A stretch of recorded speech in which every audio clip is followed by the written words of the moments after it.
Welcome to the Off the Charts Football Podcast. I'm Matt Manocherian, former NFL scout and currently of Sports Info Solutions, joined as always by Aaron Schatz of Football Outsiders.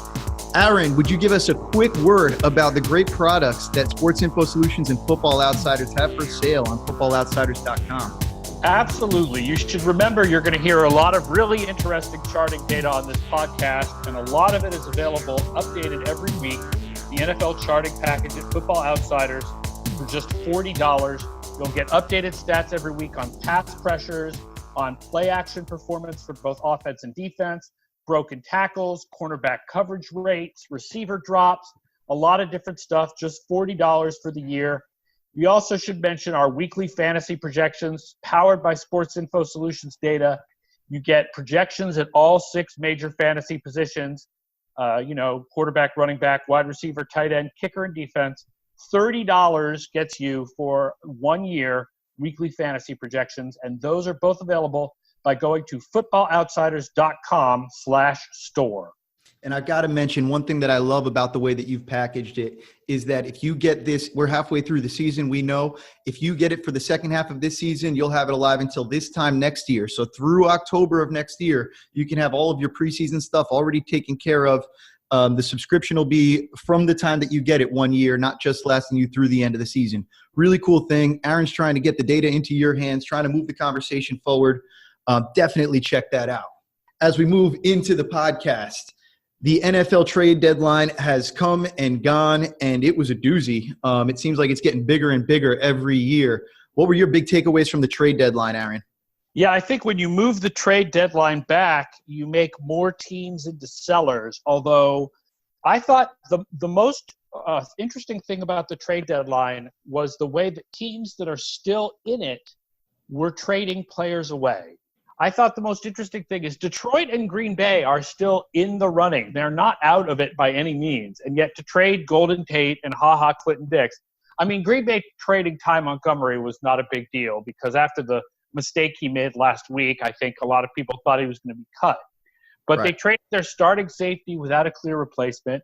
Detroit traded Golden Tate. I mean, they do have a clear replacement because they've got Kenny Golladay ready, to be a starter, and they've got TJ Jones to be the third receiver. But I thought that was the surprising thing for me. Not just the names that got traded, but the fact that teams that were still in the running, not necessarily teams that were completely out of it, were trading players. So as football becomes more of a trading sport, we've got to remember kind of like the value of a win, and how if you're a playoff team, the value of an extra win is a lot more than the value of a team that's a 6-win team or a 4-win team.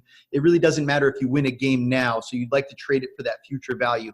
It's important to keep that in mind, and I think exactly what you're saying is true. I don't think anybody would argue Golden Tate's a really good player. I think Detroit fans were kind of shocked to hear, hey, we're a game out of the division. I think the Packers are half a game out or something like that. They're both clearly in the race there, and they're sellers. And to me, yes, the running back, okay, we can trade the running back. He took the ball out of the end zone. We didn't like that. But HaHa Clinton-Dix has been a good player throughout his career. We look at Tate. These are both guys that are coming towards the end of their cost-controlled years, and so they're going to have to be paid a little bit more in the future. And I think that Green Bay and Detroit, despite their records, astutely realized they're not real contenders this year. This isn't the window for either of those teams, and I think that they're both looking to get better for the future. As you know, Bryce Rossler does a lot of good research for us, and he does some writing on the Lions Wire website. And we were discussing the day before Tate got traded. He said, would you do Tate for a 4? And I said, I think the Lions should take that. And he said, I wouldn't give up Tate for a 4. Well, then I said, then I don't think you're going to be making a deal. And sure enough, the next day they got Tate for a 3. And I think it's a really good move for them. I think that that's really good value there. And then when you look at it from the other side, it's clearly a sign of the Eagles saying we're in win now mode. We are trying to get over the hump this year, although I think they really need a running back, but that's a different story for a different day. And then if they can't re-sign Tate, they can always let this deal expire. And then a year from now, if they're not big players in free agency this year, they'll recoup the draft pick. So it's kind of 6 of one, half a dozen of the other in that way. Maybe you're looking at spending a little bit more now and saving a little bit in the future when you're going to have paid Carson Wentz. So they're playing their game. It's definitely interesting, and it's amazing to me how aggressive the NFL has been in kind of adopting this approach. It kind of went from 0 to 60 real fast with trading players of this magnitude at the deadline. Yeah, I don't even think the Packers necessarily think they're out of it. I just think that they probably feel like, even though there's no clear replacement for Clinton Dix, that they've got some secondary depth. They've drafted the young corners the past few years. Right, and then a safety a couple years ago who hasn't played much with Josh Adams, I think is his name. And then they've got this guy, Jermaine Whitehead, and they can always move one of the corners to safety a little bit if they need to. So, but to me, it's a little surprising that teams are not willing to just let a guy go to the end of his contract and then pick up the compensatory pick when he leaves. And I wonder if that makes a statement about which teams are planning to be really active in free agency next year. Because if Green Bay is planning to be really active in free agency, then if they had kept Clinton Dix and then had him signed by someone else, they wouldn't necessarily get a compensatory pick for him. So maybe this is a sign that Green Bay is planning to be really active, is planning to be really active in free agency next year. Yeah, I think that's a really, really a good point that you make there. Definitely interesting looking forward. The other trade that I thought was interesting, Demaryius Thomas was the one guy traded who still has a year on his contract after 2018. And that's a lot to pay for a guy who might be the fourth receiver in Houston next year. Because if Kiki Kuti, or however you pronounce his name, I feel like however you pronounce his name is now part of his name. If he QT, I think. If he develops, right, and Will Fuller comes back, and of course you've got Hopkins, then Thomas is their fourth option next year, and you're paying him a lot of money to be the fourth option. Right. He's on a bigger contract. Of course, you have the flexibility in the offseason. You could decide there because nothing to be guaranteed for him. In one sense, though, you look at that, and that could be a really attractive – if they're going to go kind of full spread and really play to Deshaun Watson's strengths, having those four guys lining up vertically is pretty exciting if they can afford it. True, although I find that even when teams go full spread these days, usually there's a tight end spread out or a running back spread out. Teams don't go four wide as often as you might think. Right. It's usually 11 personnel. And part of the reason there is if you're in your hurry up, you can't change players in and out of the game that much. So you want to have a tight end and a running back especially available to you so that you can run the ball.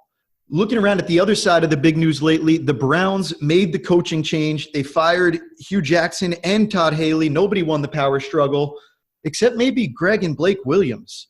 What were your takeaways here? I don't see what having Greg Williams as the interim coach does to help that team at all. I liked the original idea of having Al Saunders as the interim head coach because that seemed to me like having Al Saunders as the interim head coach was a do no harm kind of idea. Opposite direction they went in. The dream is that they get some kind of really good offensive mind next year to come in and make it the Baker Mayfield show work. I know people have talked about the idea of Lincoln Riley coming from Oklahoma, running that offense. The other is, I think, John DeFilippo. I think a lot of people would like to see John DeFilippo become a head coach. He was the quarterback coach in Philly last year. He's the offensive coordinator in Minnesota this year. And I worked with him in Cleveland in 2013.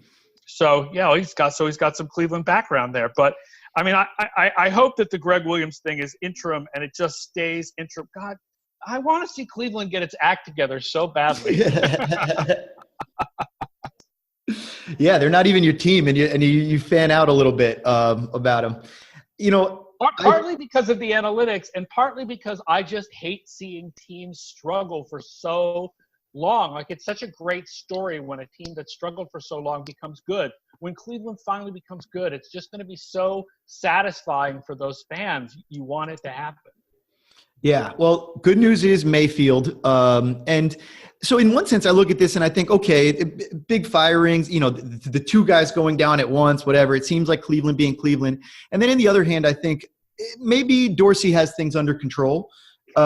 Mayfield is certainly in the building now, and that looks good. You've seen they've won a couple of games. They tied another game. Things are sort of starting to seem to level out a little bit. Defense, man. Yeah, and then Number 2 in DVOA defense right now, the best pass defense in the league. Myles Garrett falling out, Larry Ogunjobi. They've got a defense. They're playing a little bit better. They've got some things to that are looking up. But then at the same time, I look at this and I wonder about Dorsey. I wonder, like, how did you assemble this kind of triumvirate of coaches to begin with?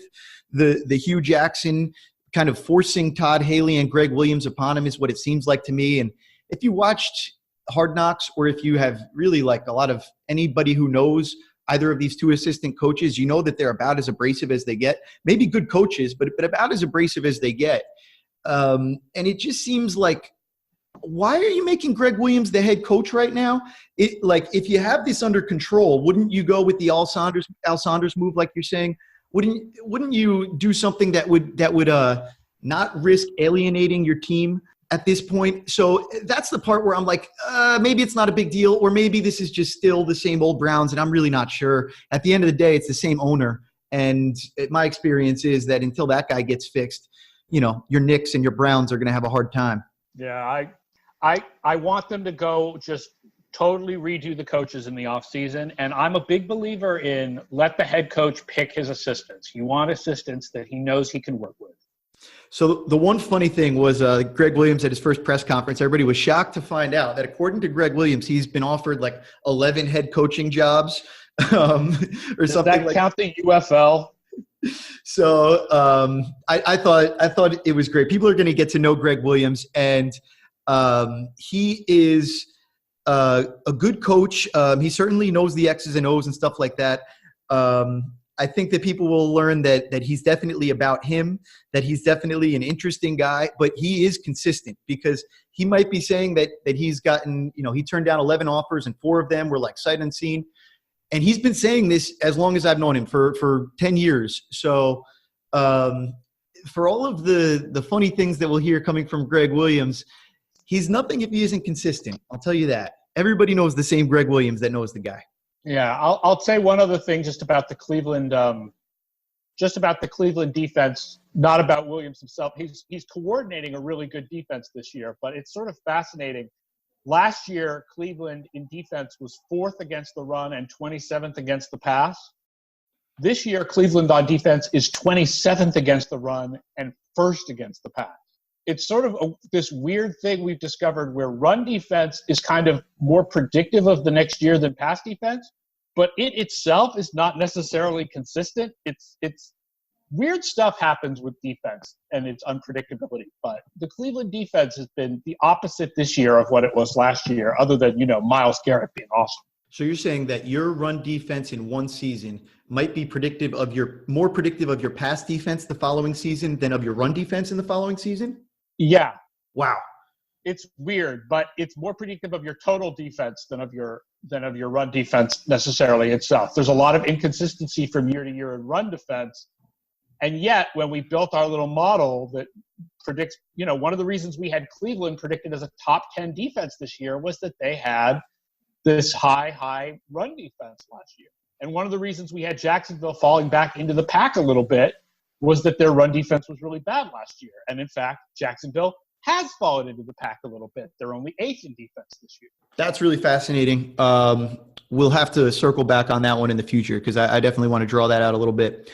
Moving on, though, we wanted to talk, we're at the halfway point, 8 games in, and we want to talk about midseason top performers.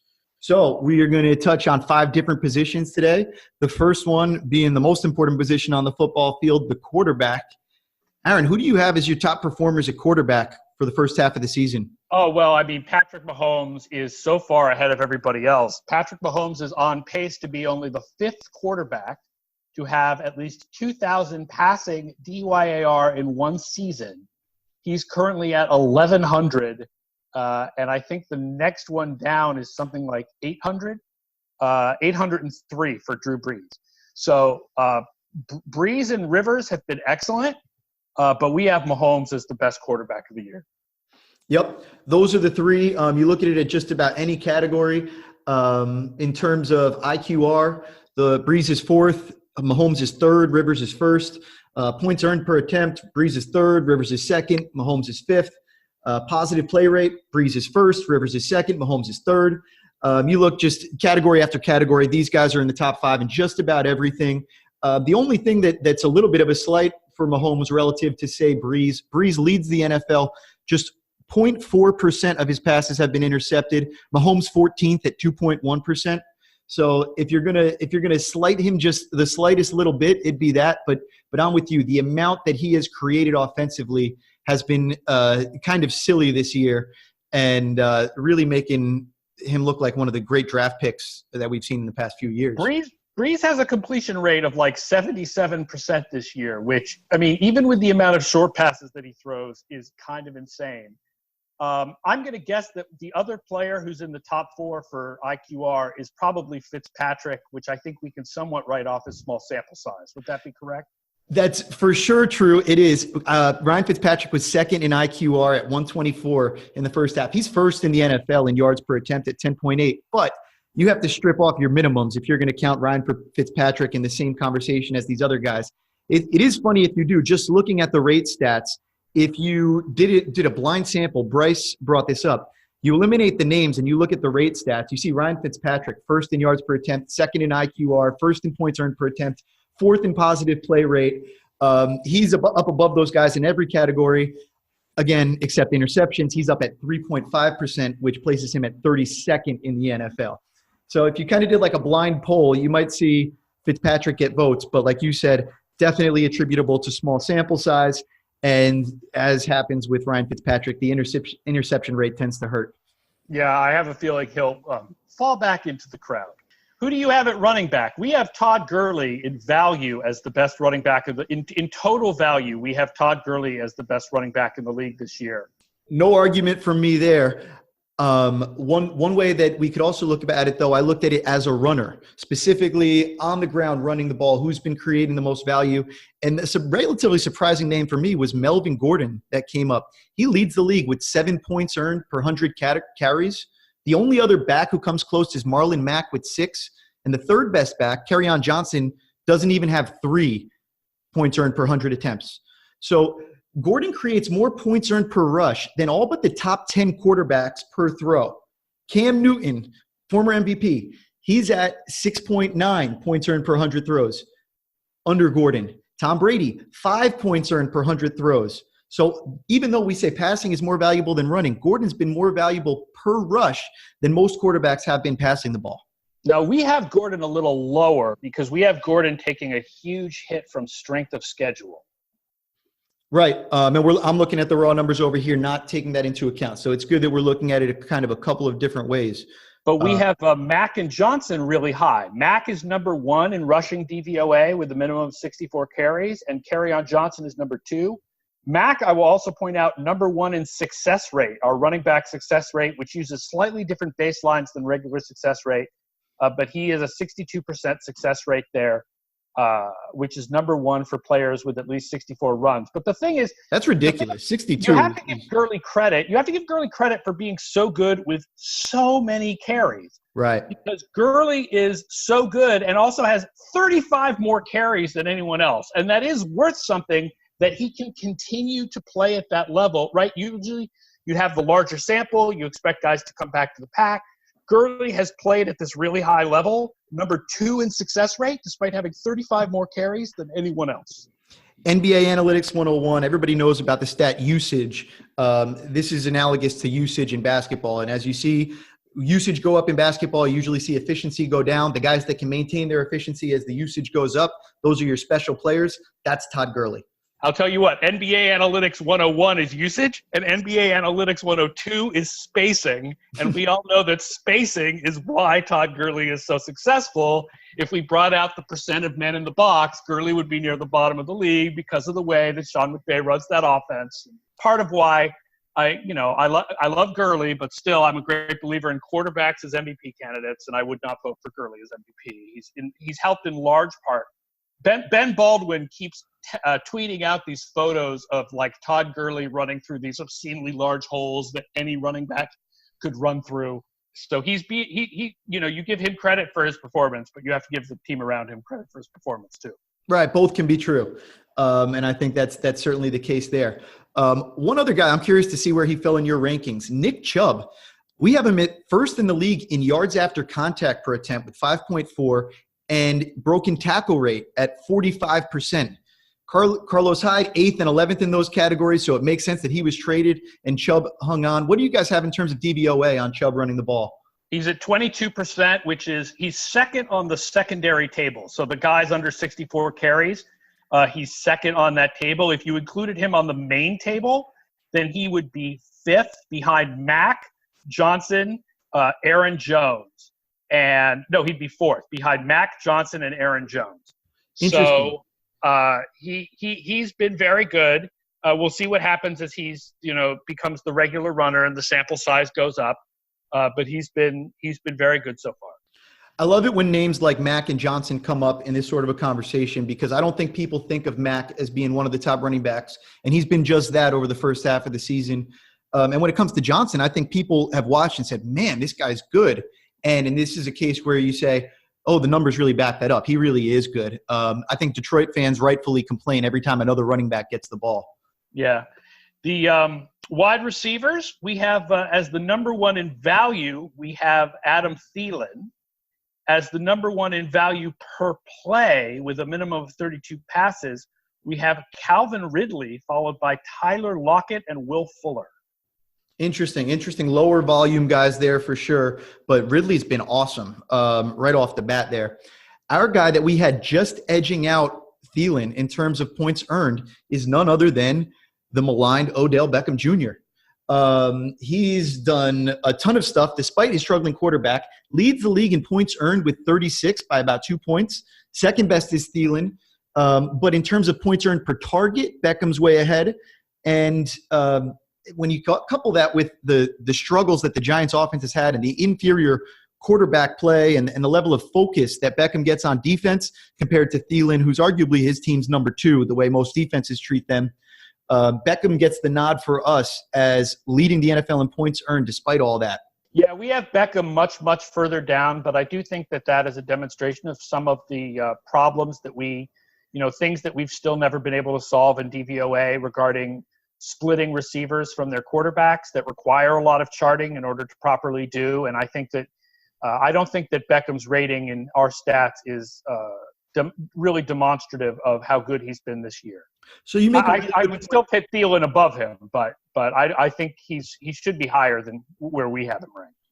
You make a really good point, because what quote unquote your stats, let's say, what DVOA is measuring in this case is how well somebody how much they have produced as a receiver, how much production they have, and how those production how efficient that production has been. Whereas points earned is an interesting statistic because it's the division of credit. So this is a sort of statistic where you can be on a lesser offense and it should be more indicative of the individual skill. So it's not to say one of them is right or wrong. I think they're trying to measure a little bit different things. And I think in a vacuum, if you say Odell Beckham's having the best season of any receiver, people look at you like you got 12 heads. But if you say Odell Beckham's the best receiver when you consider how he's playing within the context of his offense, that might be a much more reasonable thing to claim. Yeah, and I'm guessing that there is some consideration of accuracy of passes. Yes. Points earned will reward you for how you perform on only catchable passes. It doesn't matter if the throw was uncatchable. And then if the throw was on target versus slightly off target, you get a different amount. Also, there'll be if there was a pressure on the play that happened up front, and then there was a completion in spite of that, both the quarterback and the receiver would receive more credit than they would if there had been no pressure on the play up front. So there's a lot of things that go into every football play. There's a lot of things that go into that points earned formula, and you're seeing that all kind of bear out right there. Moving down the list, let's go to offensive line. We had one for pass protection and one for run blockers. Our flawless pass protector of the first half is Ryan Kelly, center on Indianapolis. He's 8th in the league in pass blocking snaps with 356, and he is yet to record a blown block or to be flagged for a hold. On the run blocking side, Joe Staley of the Niners has the most run blocking stats of any offensive lineman that hasn't blown a block or committed a hold. 205 run blocking snaps. I can say that word correctly, I swear. So kudos to those guys who probably would not be getting a lot of love in a lot of other places right now, and we wanted to recognize them. Anything on the offensive line, guys, for you? I will say team-wise, I just want to point out that the LA Rams are 5.61 adjusted line yards per play, Wow. which is actually higher than the 4.8 running back yards per play if you include all the running back yards, and is on pace to set a record for the most adjusted line yards per carry that we've ever measured. They're way ahead of the rest of the league. Indianapolis and New Orleans, Denver also do really well in this, but the Rams are just so far ahead of the rest of the league as a full offensive line as far as run blocking goes.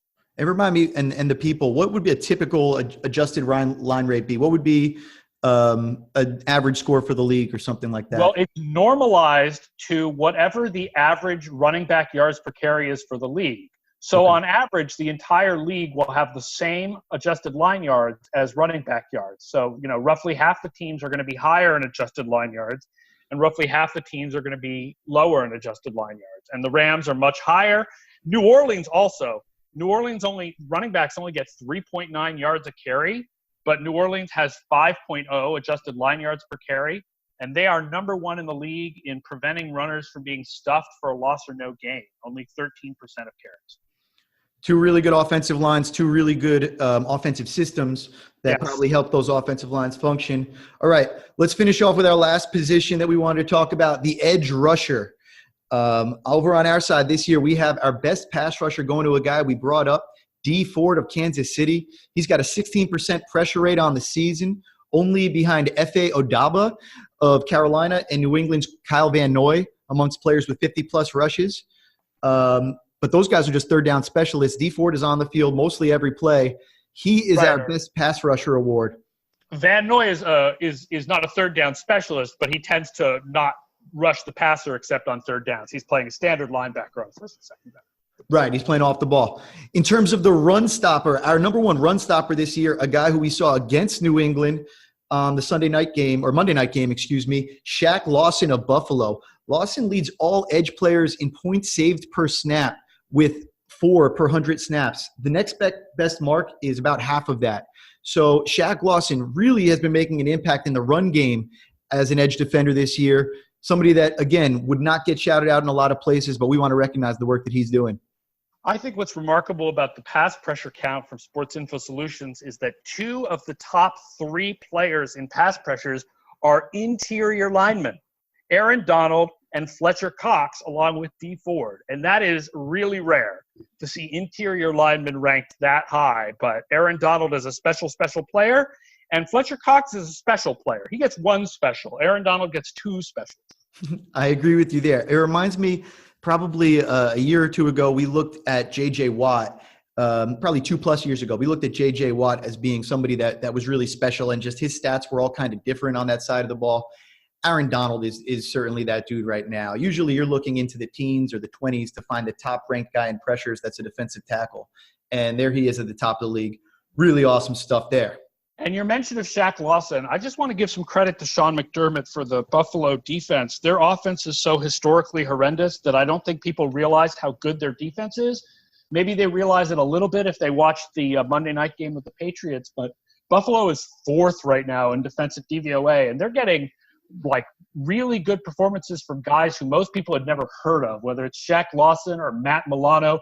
Tre'Davious White is near the top of the league in the coverage stats. They're getting a ton of hurries from Jerry Hughes. He's 6th of the league in hurries. Buffalo's defense has just got a lot of really good players who unfortunately have to share a locker room with the worst offense in NFL history. Yeah, it's got to be a lonely season up there in Orchard Park, but at least that's been one thing that's a bright light, and good on you for pointing it out, because like we said, those guys are having a tough time in that locker room, but there's something that they should be able to stand behind and feel really good about, and that's that defense. All right, let's take a quick look back at last week's games that we talked about on the podcast. Seattle-Detroit, which was my ESPN upset watch pick, completely hit. Seattle dominated that game. We talked about Kerryon Johnson earlier. Kerryon Johnson had one of his worst games of the season. Seattle just completely stopped the Detroit running game. Russell Wilson made some insanely good throws. There was some great receiver play by his receivers, and Seattle seems to be for real, and their defense seems to be for real. Their defense is number 2 right now. I think I mistakenly said earlier Cleveland was 2. Cleveland is 3, Seattle is 2. And that's even without Earl Thomas. They've continued to play strong pass defense. Yeah, I was waiting to see the drop-off after Earl Thomas went out. We've seen all those graphs over time, and they have just been picking it up. They've been really good. Credit where credit is due, and credit to you. You've been pretty good on those upset watch picks this year. Yeah, 4-4, which is not bad considering that I have to pick a game where the team is an underdog by at least 3 points. We'll get in a little bit. We're going to get to this week's upset watch pick. What did you think of Minnesota-New Orleans? And how much of Minnesota-New Orleans did you watch? Because I have to admit to not watching all of it because of the World Series. Oh, that's never a problem for me watching baseball. I watched all of it, and it was impressive. I think that the Saints are just really impressive right now. That was my takeaway from this game. The Saints are really good. They're playing complementary football. They played one bad game this year. They lost to the Fitz Magic, and since then they've really been as good as anybody. I think they're as scary as the Rams and the Chiefs are right now. The Vikings in Minnesota is no joke, and they controlled the game throughout. Here's what's interesting. Minnesota had more yards per play in this game by over a yard per play. Minnesota had 6.3 yards per play compared to 5.1 for New Orleans. They had 423 total yards compared to 270 for New Orleans. The turnover margin was only -1, but New Orleans just made things count, and they made their drives count. It's really amazing looking at this game. New Orleans only ran 3 drives in the second half of this game. That's kind of crazy. But when they ran drives, they scored. Yeah, it's one of these things. It reminds me of when Peyton Manning was really having his ridiculous time with, Denver, leaving late Indianapolis, Peyton Manning.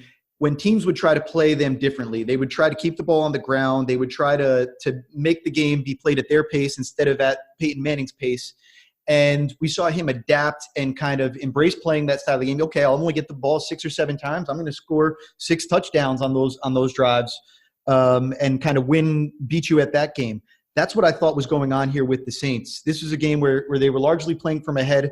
They were largely kind of managing the game where the Vikings were the ones that had the impetus to try to be coming back, certainly in the second half. So like you mentioned, even though they didn't have the ball, they didn't have the yards, they didn't control it in that sense, they're a tough team to beat when they embrace the fact that, okay, you want to play us like that, we can beat you like that.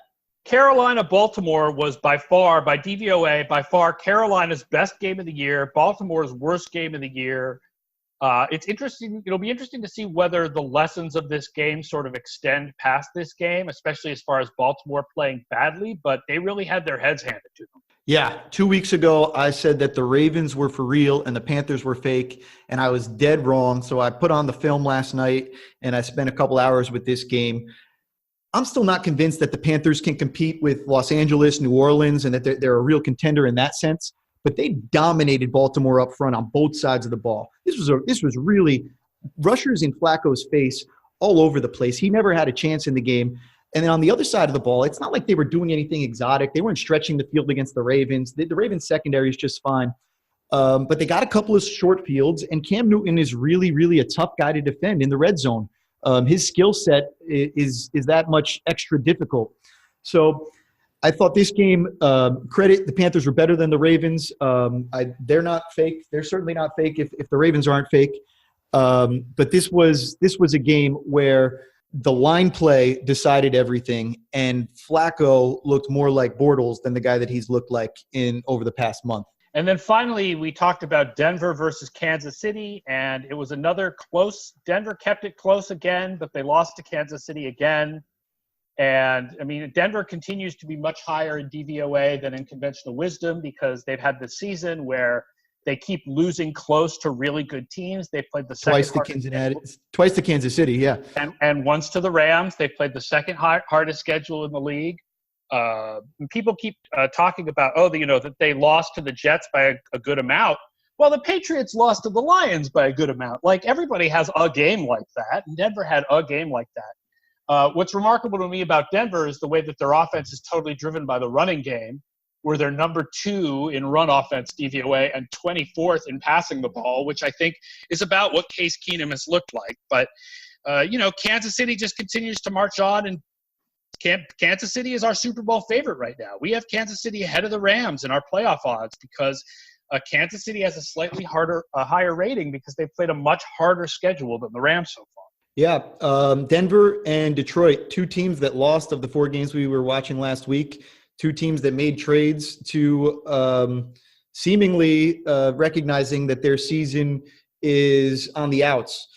I think just like New Orleans and LA are looking on a collision course in the NFC, Kansas City and New England are looking like they're on that collision course in the AFC. Yeah, as much as the Chargers might try to knock one of them off, but I'd love to see that. Let's take a quick break. Let's do a quick ad read, and then we'll come back in with the most important games for this week.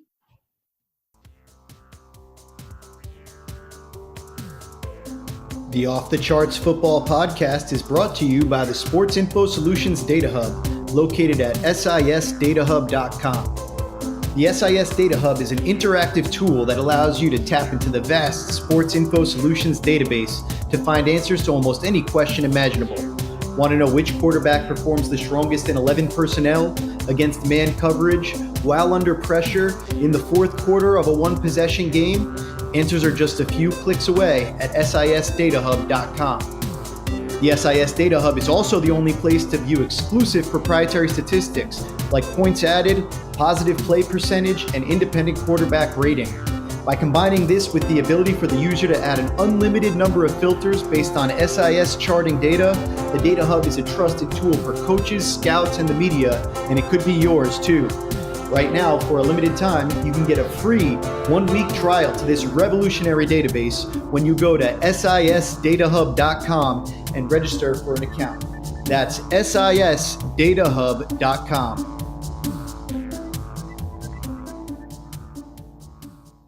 Okay, coming right back in with the most important games of the week for playoff odds. Aaron, you said there was one most important game this week by a zillion, excuse me. Yeah, bigger than a billion. This game is also my upset watch pick from ESPN, and it is Pittsburgh at Baltimore. Huge game, especially considering that the Chargers are almost entirely written into one of the wild card spots in the AFC at this point. Pittsburgh is in the playoffs 74.5% of the time with a win, but only 42.5% with a loss. Baltimore is in the playoffs 63% of the time with a win, 29% with a loss. Baltimore at home, but favored by 3. But here is the interesting thing that I discovered just going back to 2010 here in this game. The Ravens are 6-5 in Pittsburgh, and the Steelers are 5-3 in Baltimore. So each team has actually won more often in the other team's stadium. And the underdog is 11-7-1 against the spread in this rivalry since 2010. Fascinating. I'm looking at this one as, to be honest, I was looking at it the total opposite way. Big Ben on the road, I was going to say, give me the Ravens. As I just mentioned a minute ago, they looked really, really bad up front, and that would be the big concern in this game for me. But coming back home, the familiar foe, I do like what that kind of adds up to. What that leaves out, though, is how much Pittsburgh has improved over the course of the season. We saw James Conner hit a bit of a slide from weeks 2 through 4. He totaled just 97 yards and a touchdown. Since then, he's been awesome. Last 4 weeks, including the bye, he's first in the league with 122 yards per game, second with 6 touchdowns behind Gurley, who has 7, and he's accounted for 23 first downs on the ground. Again, just one behind Gurley over that time. So I came out a lot earlier in the year and not only said that I think maybe we won't see differences in production with Conner and Bell, but I do think that Bell does different things for the offense. Well, there's been some counter evidence the past couple weeks because for all of Antonio Brown's slow start discussion, in the last 3 games, he's got 5 touchdowns. Now he's got 8 touchdowns overall, which is first in the NFL, and he's on pace for 18 touchdowns, which would be on pace for 3rd most in a season. Things are really starting to look a little bit better for Pittsburgh, certainly especially on the offensive side of the ball, Le'Veon Bell or not. But I still think that there's some holes in this team. They're doing it. They're managing to hold it together, but I'm not a believer overall. I'll take the home team in Baltimore. I will say that I think that this is much more of a Brown game than Conner. The Ravens are the number 1 defense against running backs in the passing game. They allow them only 18 yards receiving per game. In the first game between these teams, I think Conner had 2 catches. Conner only had 19 yards on the ground in the first game between these teams. Instead, it's tight ends that are really big against Baltimore. Vance McDonald had 5 catches for 62 yards the first time these two teams met. Interesting matchup. We'll definitely be keeping an eye on that there. The second most important game of the week for playoff odds, and you sent me a really wonderful email this week. You said the second most important game is Jets-Dolphins. Do you think people really want to hear about Jets-Dolphins, or they'd prefer Patriots-Packers? I think Patriots-Packers, right? So yes. Jets-Dolphins is mostly important for playoff odds because the loser is just completely out of it. But I don't think either of those teams has very good odds to make the playoffs this year, with the Dolphins fading over the last couple of weeks. So, yes, let's instead talk about Green Bay, which reaches the Super Bowl 4% of the time with a win, 1.8% with a loss. New England reaches the Super Bowl 20% of the time with a win, 14.6% with a loss. This is obviously a huge game. It's the national game in the 8 o'clock. It's the NBC game. This is, I think, a much more interesting game to talk about, and one where everybody will be able to watch it. Yeah, everybody wants to talk about the Brady-Rodgers matchup. And Rodgers has really been ridiculous in primetime over the last 2 years. In 4 primetime games the last couple of years, he's averaging an IQR of 126. There's only one quarterback in the NFL who has an overall higher IQR than 126, and that is Phillip Rivers. Side note about Phillip Rivers, huge under-the-radar season. We talked about him a little bit before, but he has the most wins by a quarterback who has not won a Super Bowl nor had a cameo in Ace Ventura. So a little bit of love for Phillip Rivers there. But back looking at Aaron Rodgers, we've heard the conversation, and for me, it's a silly one. I'm curious to hear what your take is.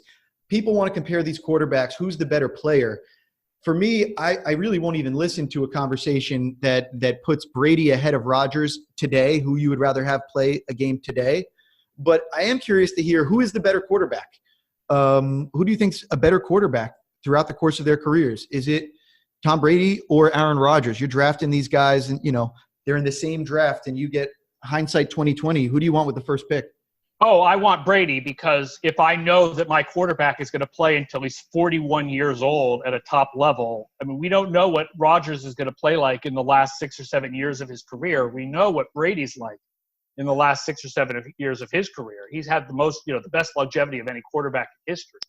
He's been helped by the rules throughout that time as well, right? So if we were to think about Brady, he's been certainly propped up by the rule changes that, were put into place, some of them because Tom Brady was getting injured and people wanted to keep him healthy. So that's helped him out. Obviously, Father Time is undefeated. But if I had to guess, I would say based on the way the NFL is looking right now, with Brady not being the only guy, Breeze is about 40 now too. Rivers is no spring chicken, and he's playing some of the best football in his life. I think we're going to see older quarterbacks that have the ability to play really well into this age. And I'd actually bet that Aaron Rodgers will be better than Tom Brady was at the same age. As long as Rodgers wants to play, I'm going with it. Let's change the question a little bit, though, because the longevity thing, that's going to be a trump card for Brady. Let's take them right now. Would you say, if you in the game tonight, who would you rather have starting for quarterback in your team? It's a really tough question because both guys have been down this year compared to their historical performance. And while Aaron Rodgers is not playing up to his historical level, neither is Brady. So I probably would still lean towards Rodgers, in part because, if I don't know who my offensive line is, I know that Rodgers can make things happen with an offensive line breakdown much more than Brady can make things happen with an offensive line breakdown. I feel like Brady is more dependent on the scheme and the rest of his teammates being solid than Rodgers is. But I feel like if the scheme and the rest of the teammates are solid, Brady might be able to do more than Rodgers can. But if I don't know who the rest of the teammates are, I would start with Rodgers. I think you make a very reasonable argument. I think that there'd be, few people that would argue that a lot of Brady's success has been, Belichick related and an offensive system related. The one thing offensive line related. I mean, he gets protection. They have one of the best. I mean, some of it is he throws the ball away, but just when the offensive line breaks down, Rodgers can make things happen. Brady's not going to do that. My take is I want Rodgers over Brady every single time, every snap of every game I could ever play. I want the better player. I want the more athletic guy. I want the more accurate guy. These guys are both, top-notch leaders as far as that goes. I don't think you're going to worry about either of these guys managing your 2-minute drill or anything like that. and kind of being that field general. But when it comes down to who's been the better quarterback and who hasn't been dependent on all those other things, I go with Rodgers, and I would be scared if Rodgers was on a Bill Belichick team. If Rodgers was on a Bill Belichick team, every year would be like 2007, I think. Yeah, I think this game is going to be close. This was my cover watch pick for ESPN. The line is 5.5. And the Patriots have been very slightly better on defense this year, and they have the home field advantage. What's interesting here is Green Bay gives up a lot of deep passes. So if they have a replacement plan for Clinton Dix, they better put it into effect immediately. Because they're already 23rd in DVOA against deep passes, so I would be watching for not just Josh Gordon, but also Chris Hogan. Chris Hogan catches more deep passes than people realize. Yeah, coming off the Green Bay defense playing so well, definitely the Clinton Dix trade is surprising. One note on him, he has been really good on deep passes. So he's been really good in coverage, period. On 83 safeties who've been targeted at least 5 times in pass coverage, only 3 save over 1 point per target. Mike Mitchell, Earl Thomas, and Clinton Dix. So he's been right up there with one of the best cover safeties this year. And like you said, with Green Bay already having issues giving up deep passes, that's definitely a cause for concern looking forward. The most important game for Super Bowl odds, though, is not actually Green Bay and New England. The most important game for Super Bowl odds is the big national 4 p.m. game, which is the LA Rams at New Orleans. The Rams reach the Super Bowl 52% of the time with a win, and still 46% even if they lose this game, because even if they lose this game, they'll still have a half-game lead on New Orleans for the number 1 seed in the NFC. New Orleans reaches the Super Bowl 19% of the time with a win, 12% of the time with a loss. Obviously, this is a huge game. It would be huge for New Orleans to beat the LA Rams and give them their first loss of the year. Yeah, this game is colossal. And one guy that I was keeping an eye on last week was Eli Apple. In his debut with New Orleans, he had a negative points saved total. So he gave up an additional 1.7 points over average compared to an average corner in the situation that he was in. Obviously, negative is bad. But as we mentioned earlier, Crawley averaged negative 4 points saved per game over the first few games of the season. The interesting thing that I look at is the impact that Apple had on Marshawn Lattimore. We saw Marshawn Lattimore have his best game of the season once Apple came in across the field from him. After posting positive points saved numbers in 9 of 13 games last year, he had only 1 positive game in the first 6 games of the year. In Eli Apple's first game, Lattimore posted a season-high 5.3 points saved. That was second in the league among corners last week, behind only Captain Munnerlyn. So the impact on Eli Apple on the defense as a whole and the impact that he's having on the other side of the field on Marshawn Lattimore, that's something that I'm going to continue to keep an eye on. And even if Eli Apple isn't a top performer, the difference between him and Ken Crawley is really, we talk about value over replacement player, that sort of thing. That's what we're looking for with the Saints. What stands out for me here about the Rams defense is this is the highest pressure rate defense in the league, going up against the New Orleans, the lowest pressure rate offense in the league. And also that the Rams, and this is kind of a surprise because you don't think of their off-ball linebackers as players that anyone knows, number 3 in the league versus running backs as receivers in the passing game. And that's obviously a very important stat when you're playing the New Orleans Saints, and it'll be curious to see, will New Orleans be able to counter that? Will they still get all of their passes to Kamara, or will the Rams be able to shut that down partially? Yeah, we'll be fascinated to watch it. I'm expecting a shootout here. I think everybody is. For all the talk that we can have about these two teams and their defenses and the improvements, at the end of the day, these two offenses are what makes them special, and this should be a lot of fun. Well, big plays-wise, the Rams are number 4 in DVOA versus short passes and 24th versus deep passes. New Orleans 23rd versus short passes and dead last versus deep passes. So the setup here is for a lot of really big plays in this game and a lot of excitement. On that note, we will sign off. Aaron, is there any recommended reading that you have for the listeners out there this week? Anything they should be checking out on Football Outsiders or otherwise? Well, definitely check out Film Room, Derek Klassen breaking down Carson Wentz and why Carson Wentz might actually be better this year, even though his stats are not as good this year. And a new column on ESPN where Scott Kazmar talks about the most misleading quarterback stats of 2018. Like, how on earth does Eli Manning have a career-high completion rate and a near career-high yards per attempt when the Giants' offense is so terrible? So he breaks that down. All right, check all that stuff out. And also, I was on the TakeCast podcast last week. That's TAEK Cast with Davis Maddock.